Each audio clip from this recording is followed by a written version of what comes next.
আসসালামু আলাইকুম, কেমন আছেন সকলে? আজকে নতুন আরেকটা ভিডিও নিয়ে চলে আসছি। আমি ভোট দিতে দিনাজপুর গিয়েছিলাম, তো তখনকার ভিডিও এটা এডিটের জন্য আসলে দেয়া হচ্ছিল না। দিনাজপুরে কিন্তু এখনও বেশ ভালো শীত সোয়েটার পরতে হয়, আর তখন তো ছিলই।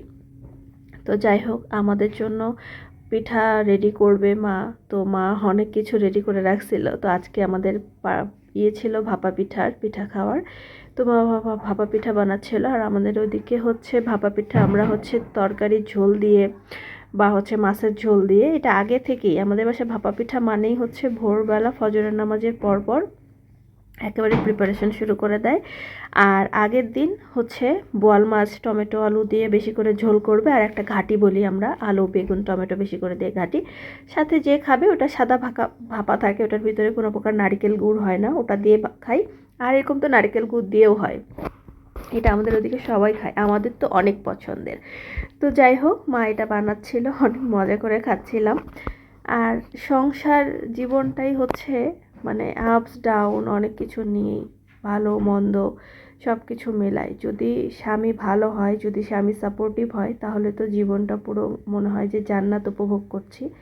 আর কোনো মতে যদি স্বামী সাপোর্টিভ না হয়, তাহলে স্বামী তো খারাপ, এই কষ্টটা আছেই, সাথে পরিবারের মানুষজনের এত বেশি অবহেলা, অবহেলিত, লাঞ্ছিত পেতে হয়, এই কষ্টের কথা আপনি কাউকেই বলতে পারবেন না। পরিবারকে বলে বাবা মার টেনশন করবে, মুরব্বী বৃদ্ধ মানুষ, বন্ধু বান্ধবকে বললে তারা আপনাকে একটা নেগলেন্সি চোখে দেখবে, হ্যাঁ ও এমন, ও ভালো নেই, ওর স্বামীটা এমন, দুদিন পর কথাও শোনাবে।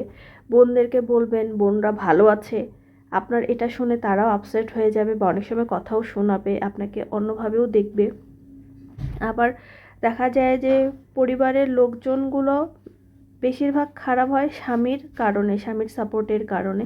দেখা যায় স্বামী সাপোর্ট করছে না, এই সুযোগটা পরিবারের শ্বশুরবাড়ির লোকজনরা আরও বেশি সুযোগ নেয়। তো আমার মেসেজ হচ্ছে ভাইয়াদের জন্য, যে মেয়েটা আপনার হাত ধরে এই বাসায় আসছে কাউকে না চিনে, দয়া করে তাকে সাপোর্ট করুন। এতে করে দেখা যাবে কি, মেয়েটা যে দিন রাত 24 ঘন্টা তার বাবা মাকে সেবা না করে আপনার বাবা মাকে সেবা করছে, আপনার ভাই বোনকে সেবা করছে, এই সেবাটা সে আরও মন থেকে করবে। এই সেবাটা করতে সে ক্লান্ত বোধ করবে না, সে মনে করবে তার এটা দায়িত্ব।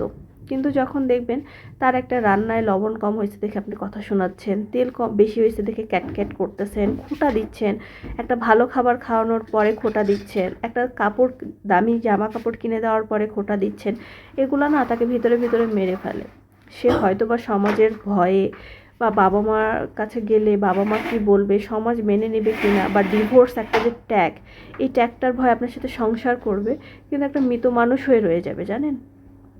এটা হলো ভাইয়াদের, একটা ছেলেই শুধু পারে যে আপনার বাবা মাকে আপনার ওয়াইফ কী চোখে দেখবে, বা আপনার ওয়াইফকে আপনার বাবা মা, আপনার পরিবার কিভাবে মেনে নেবে, এটা শুধু একটা ছেলেই পারে। এই সম্পর্কটাকে খুব সুন্দর একটা মেনটেন করতে, যারা বুদ্ধিমান তারা তো সব দিকেই মেনটেন করে, আর যারা মানে চায় যে আমার বউকে আমি অশান্তিতে রাখবো, মারবো, গালিগালাজ করবো, তো তারা কোনোটাই মেনটেন করে না, ইচ্ছাকৃত। আগেকার যুগে দেখা যেত কি, গায়ে হাত তুলতো, মারতো, এই কষ্টগুলো দেখানো যেত। এখন হচ্ছে ডিজিটাল টর্চার, যেটা আপনাকে মানসিক অশান্তিতে রাখবে, এটা আপনি কাউকে দেখাতে পারবেন না। মানসিক অশান্তি আপনি কীভাবে দেখাবেন? একজন মারলো, গায়ে আঘাত করলো, সেই আঘাতটা আপনি দেখাতে পারছেন। তো এই টর্চারগুলো এত বেশি হয়ে গেছে এখন, যে মানুষ ভিতরে ভিতরে মরে যাচ্ছে। এই জন্য ডিভোর্স, সুসাইডের সংখ্যা বেড়ে যাচ্ছে।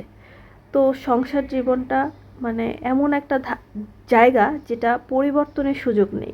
হয় কলঙ্ক নিয়ে বাঁচতে হবে, না হয় আপনাকে মৃত মানুষের মতো বেঁচে থাকতে হবে, যদি খারাপ হাজব্যান্ড হয়। ভালো হাজব্যান্ড হলে তো বললাম আলহামদুলিল্লাহ।